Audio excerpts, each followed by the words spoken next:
नमस्कार माऊली. श्री गणपतीचं म्हणजे गजाननाचं सुंदर वर्णन हे गुरुचरित्रातल्या पहिल्या अध्यायामध्ये मंगळाचरणामध्ये केलेलं आहे.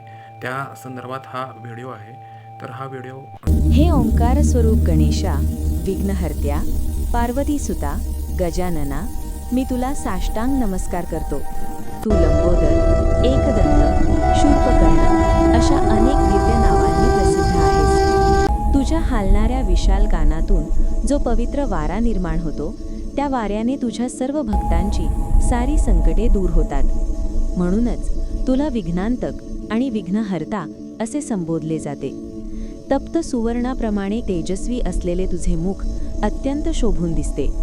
उगवत्या सूर्याप्रमाणे त्याचे तेज सर्व दिशांना प्रकाशमान करते. संकटरूपी अरण्य छिन्नभिन्न करण्यासाठी तू आपल्या करात परशु धारण केला आहेस.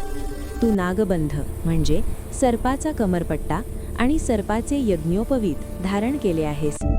हे चतुर्भुज, विशाल नेत्रांचे विनायका, तू या विश्वातील सर्व संकटे नाहीशी करून संपूर्ण सृष्टीचा सांभाळ करतोस. जे लोक तुझे चिंतन करतात, तुझे नामस्मरण करतात, त्यांना कोणत्याही संकटाची बाधा होत नाही. त्यांचे सर्व मनोरथ क्षणात सिद्धीला जातात. म्हणूनच कोणत्याही मंगल कार्याच्या आरंभी सर्वप्रथम तुझ्याच चरणी वंदन केले जाते.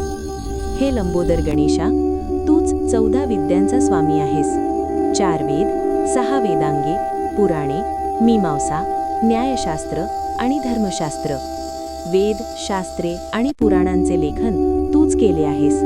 म्हणूनच ब्रह्मदेवापासून सर्व देवगण तुझे स्तवन करतात. ओम श्री गणेशाय नमः. संपूर्ण बरोबर बघा आणि आवडल्यास लाईक करा, शेअर करा आणि कॉमेंट्स करा. धन्यवाद.